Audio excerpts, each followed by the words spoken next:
July 13, 2024, marks the most severe and public operational failure of the U.S. Secret Service since 1981.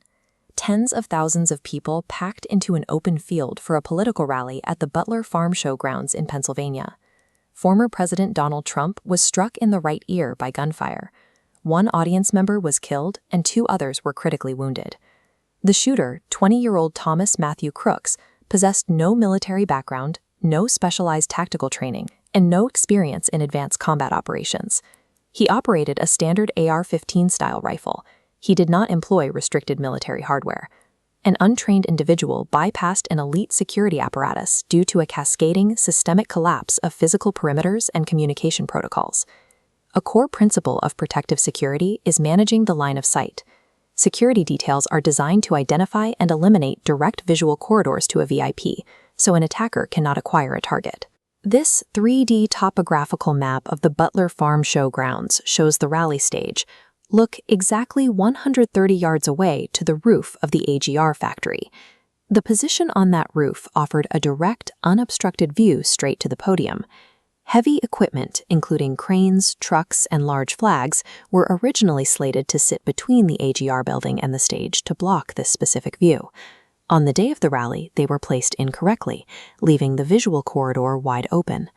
The Secret Service did not post agents directly on the AGR roof, citing the roof's slight slope as a safety hazard for their personnel. By failing to man the building and physically block the 130-yard gap, the security detail surrendered the high ground and handed the attacker his firing position. This diagram illustrates the concentric circles of security doctrine. Federal agents secure the inner core around the protectee, while local law enforcement manages the outer perimeter. At Butler, this system fractured.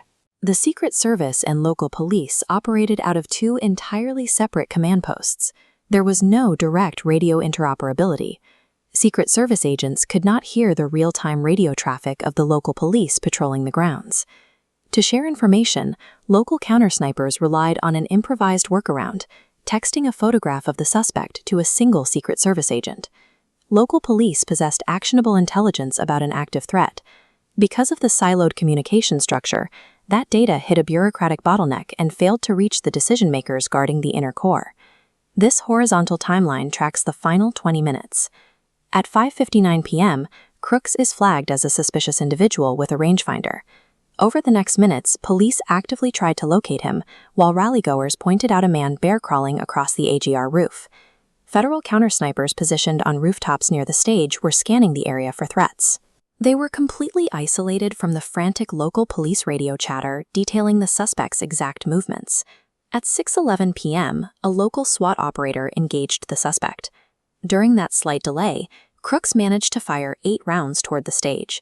With an integrated command structure, the initial alert at 5:59 p.m. would have triggered an immediate pause to the event. The assassination attempt succeeded because real-time data sharing collapsed.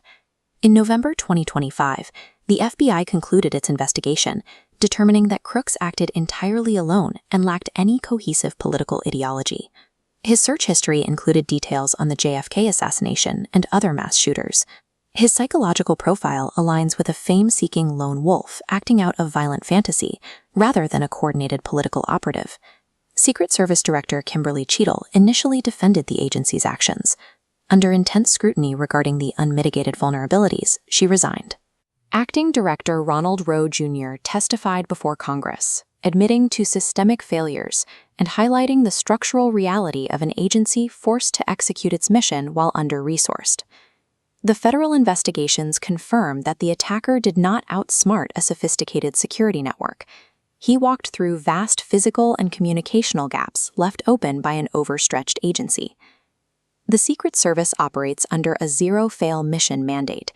Executing this standard is an operational impossibility when agents rely on siloed communication networks and under-resourced advance teams. The cost of these systemic failures is permanent. Former Fire Chief Corey Compatore lost his life shielding his family, the consequence of a breached perimeter.